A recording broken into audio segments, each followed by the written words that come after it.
da abun baya hannun ku yana hannun Allah. Ba wanda ya sai ya cutar da kai, babu shi. Ƙarya ne, wallahi ƙarya suke muku. To amma kawai ne tsoratar da kai, kar zarin ka ya karye, kar kasuwancin ka yi kaza, kar a kore ka daga aiki, ka yi taladabi, ka yi ta menene, kar a maka demotion, kar kuma a zo a promotion din ka yi jinkiri bai zo ba saboda malam wani shehi wani ƙarya ke yi. Waye shi? Dukkan wani wanda za a tsoratar da kai a firgitar da kai shi da irin su ne aka firgitar da annabawa da annabi Hudu alaihi salam ya ce fakiduni jami'an thumma la tunziruna. Duk ku haɗu ku yi mun kaidi, kar ku mun jinkiri ko da na sakan daya in ku isa. Inni tawakkaltu ala Allah rabbi wa rabbikum ma min dabbatin illa huwa akhidhun bi nasiyatiha inna rabbi ala siratin mustaqim. Na dogara ga ubangiji shi kadai.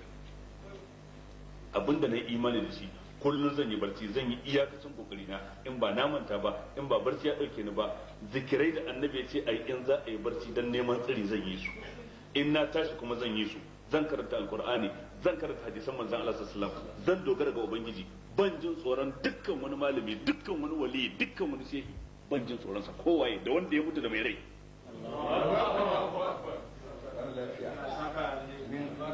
Kai ma kai wannan karfin halin ka gani ba wani abin da zai faru. Wallahi tallahi da yanzu wannan waliyan da waɗancan wanda suka mutum da waɗanda suke na kwanan nan da yan ƙananan waliyan da yan tsakatsakiyar da tsofaffin da masu rawanin da masu menene dan girman Allah inda suna da kudura da irada za mu sha ruwa a Kano? Ba su da kudura, ba su da irada, gidadawa ne, ba abin da masu ka sani. Ba su zo suna firgita.